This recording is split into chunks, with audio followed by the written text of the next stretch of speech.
Bismillahirrahmanirrahim. We're continuing with the commentary of Hadith Sharif number 5. Just a reminder of the Hadith Sharif. Ubadah ibn Samit radiallahu anhu said, once Rasulullah sallallahu alaihi wasallam came out to inform us the true date of Laylatul Qadr. Unfortunately, at that time, an argument took place between two Muslim men, whereupon he said, I came out in order to inform you as to when Laylatul Qadr was. But because two people argued, the fixing of the correct date was taken away. Perhaps that is better for you, so seek it amongst the 9th, 7th and 5th nights. Continuing with the commentary now. The third point to which attention is drawn is that Laylatul Qadr should be sought among the 9th, 7th and 5th. By reading these in conjunction with the other hadith, we come to know that this refers to the last 10 nights of Ramadan. So which nights are these? If we start from the 20th counting up, then these 3 nights are the 25th, 27th and 29th. If on the other hand we start counting from the 29th down, where Ramadan has 29 days, these nights are the 21st, 23rd and 25th. And in the case where the month has 30 days, it would be the 22nd, 24th and 26th. From the above, one can see how much uncertainty there is about the correct date. Among the learned ulama, there are approximately 50 different opinions. Because of this reason, some ulama have said that Laylatul Qadr does not occur on one and the same night every year. If in the one year it occurred on one night, then the following year it occurred on another night. There are times when Rasulullah sallallahu alaihi wasallam commanded the companions to search among a number of nights, whereas at other times again he used to fix a certain night. Abu Hurairah radiallahu anhu reports that once during a conversation with the companions, mention was made of Laylatul Qadr. Rasulullah sallallahu alaihi wasallam asked, what is the date today? They replied, the 22nd of Ramadan. The Nabi sallallahu alaihi wasallam said, search for Laylatul Qadr in the night following this day. Abu Dharr radiallahu anhu reports that he inquired of Rasulullah sallallahu alaihi wasallam whether Laylatul Qadr was only granted for the time to the duration of Rasulullah sallallahu alaihi wasallam life, or whether it continued to come after him. Rasulullah sallallahu alaihi wasallam replied, it continues until Qiyamah. I then inquired, in which section of Ramadan does it come? Rasulullah sallallahu alaihi wasallam replied, search for it in the first 10 and in the last 10 days. Thereafter Rasulullah sallallahu alaihi wasallam became busy with other work. I waited and finding another chance inquired, in which section of those 10 does Laylatul Qadr come? Upon this Rasulullah sallallahu alaihi wasallam became so angry with me as he had never been before or after, and he said, if it had been Allah's object to make it known, would he not have informed? Search for it among the last 7 nights and ask no more.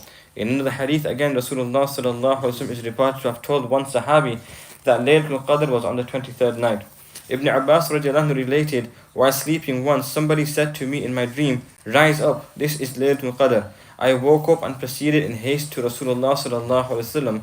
There I found him in Salah. That was the 23rd night. According to other reports again, the 24th is Laylatul Qadr. Abdullah ibn Mas'ud radiallahu anhu said, whoever remains all nights of the year in ibadah can find Laylatul Qadr. In other words, the blessed night moves throughout the year and does not necessarily have to come in Ramadan only. Ibn Mas'ud radiallahu anhu reports this view from Nabi sallallahu alaihi wasallam in Duri Manthur when this was mentioned to Ubay ibn Ka'b. He said Abdullah ibn Mas'ud radiallahu anhu meant people will stay awake only on this night and become contented. Thereafter he swore by Allah that Laylatul Qadr comes on 27th. This is also the view held by numerous Sahaba as well as Tabi'een. Among the Imams, the well-known opinion of Imam Abu Hanifa rahmatullahi is that Laylatul Qadr moves throughout the year, while another view of this is that it moves about throughout the month of Ramadan. His famous student followers, Imam Muhammad and Imam Abu Yusuf, however, were of the opinion that this night is fixed on one special night which is unknown during the holy month, while the Shafi'is believe that it occurs probably on the 21st.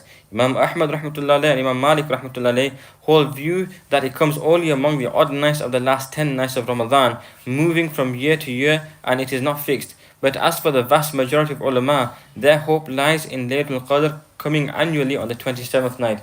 Ibn Arabi rahmatullahi says, in my opinion, the view of those who believe that Laylatul Qadr comes on various nights throughout the year is most correct, because twice have I seen it in Sha'ban, once on 15th and once on 19th, and twice have I seen it in the middle 10 nights of Ramadan, the 13th and the 18th, and I have also seen it on every odd night of the last 10. For this reason I am certain that it could occur on any night of the year but comes mostly in Ramadan. Shah Waliullah Rahmatullahi of Delhi believed that Laylatul Qadr comes twice every year. Once, one Laylatul Qadr is that one on which Allah's commands are revealed to the angels. This is also the night on which the Holy Quran was sent down from the Allah al-Mahfuz to the heavens. This night does not come in Ramadan alone, but moves and can come on any other night of the year. However, the night on which the Holy Quran was revealed fell in Ramadan and mostly falls during Ramadan. And the second Laylatul Qadr is the one of tremendous spiritual value when angels descend in large numbers while shaitans are held back and at the time and praise and ibadah are accepted. This comes only in Ramadan during the uneven nights of the last 10 days, meaning the odd nights. This view of Shah Waliullah used to be most acceptable to my late father. Anyway, whether there are two Laylatul Qadrs or whether there is only one, the fact still remains that one has to search for it according to one's courage and ability. If not throughout the year, then in Ramadan. If that should prove difficult, then during the last 10 days. When that too seems a bit too much to be expected, then only the odd numbered nights of the last 10 days. When one has wasted these opportunities too, then by no means should the 27th be allowed to go by. If by Allah's blessings and your good fortune that it is Laylatul Qadr, then in comparison all the prosperity and pleasures of the world would be meaningless. Thus, even though that may not be that may not be the much searched night, then at least the reward for ibadah is received.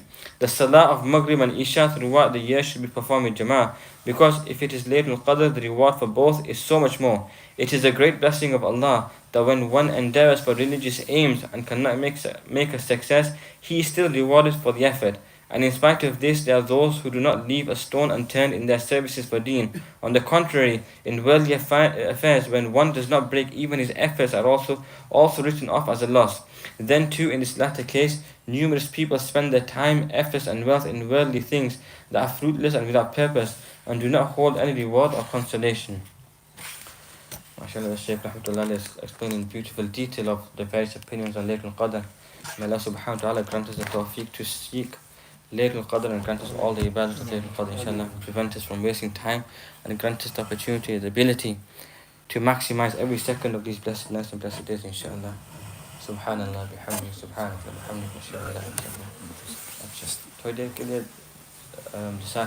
did mashwara that inshallah zikr majlis will take place after Zuhar until the after Jummah, inshallah, until the end of Ramadan. So zikr majlis will take place after Zuhar or Jummah. And for now, for a few minutes, 5 minutes, we'll do, everyone should request to pray Durood Sharif individually. We'll have switch the lights up, inshallah. Last night, we Durood Sharif regular, so we'll just play Durood Sharif for 5 minutes, and then everyone can retire to bed, inshallah. Mu'takifin Sahtis are requested to try and be ready and Friday for 11 o'clock, half 11. Inshallah, our Muslims will come early for Jummah. So try and get yourselves ready and then pray Chash, Salatul Tasbih, Surah Kahf, and be ready for Jummah, inshallah. Jummah, inshallah, is 12:35. Inshallah, Bayam, Mufti Sam, probably here for 12 o'clock, inshallah. So Sahtis, just bear that in mind. Inshallah, for a few minutes now, we'll just pray Durood Sharif before everyone can retire to bed, inshallah.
صلى الله عليه وسلم محمد بسم الله الرحمن الرحيم رب العالمين الرحمن مالك يوم الدين اللهم صل على سيدنا محمد وعلى اله وصحبه سيدنا محمد الله وسلم ربنا آتنا في الدنيا حسنة وفي الآخرة حسنة وقنا عذاب النار या रहमान रहीम हद अपने फضल करम से सब मग़फ़िरत फरमा लीजिए तुम्हारे पढ़ने को कबूल फरमा लीजिए हमारे दुरूस को कबूल फरमा लीजिए या रहमान रहीम आज जुमा का दिन है इस बाबर के दिन की कदर करने की तौफीक नसीब फरमा लीजिए जुमा की जितने भी सुन्नत आदाब हैं तमाम पर उन पर अमल करने की तौफीक नसीब फरमा लीजिए मस्जिद में जल्दी पहुँचने की तौफीक नसीब फरमा लीजिए सूर्य कहा पढ़ने की तौफीक नसीब फरमा लीजिए खुतबा को ध्यान से सुनने की तौफीक नसीब फरमा लीजिए कसरत पर कसरत से दुरूद शरीफ पढ़ने की तौफीक नसीब फरमा लीजिए और साथ इस्तिजाबा उस कीमती घड़ी जिसमें दुआ कबूल होती है उसे तलब करने की तौफीक नसीब फरमा और रहमान रहीम हमें उसकी दुआ नसीब फरमा लीजिए या रहमान रहीम वक्त को ज़ाय करने से हिफाजत फरमा लीजिए सही तरीके से गुजारने की तौफीक नसीब फरमा लीजिए तमाम मुअतकिफ़ीन की एतिकाफ़ को कबूल फरमा लीजिए हमें दुनिया और आखिर का खैर अता फरमा हर शर की तौफीक से हिफाजत फरमा लीजिए रब्बना तक़ब्बल मिन्ना इन्नका अंतस समीउल अलीम व तुब अलैना इन्नका अंतत तव्वाबुर रहीम व सल्लल्लाहु तआला खैर खल्क़ि सय्यिदिना मौलाना मुहम्मद व अला आलिहि व अस्हाबिहि अजमईन आमीन बिरहमतिका या अरहमर राहिमीन।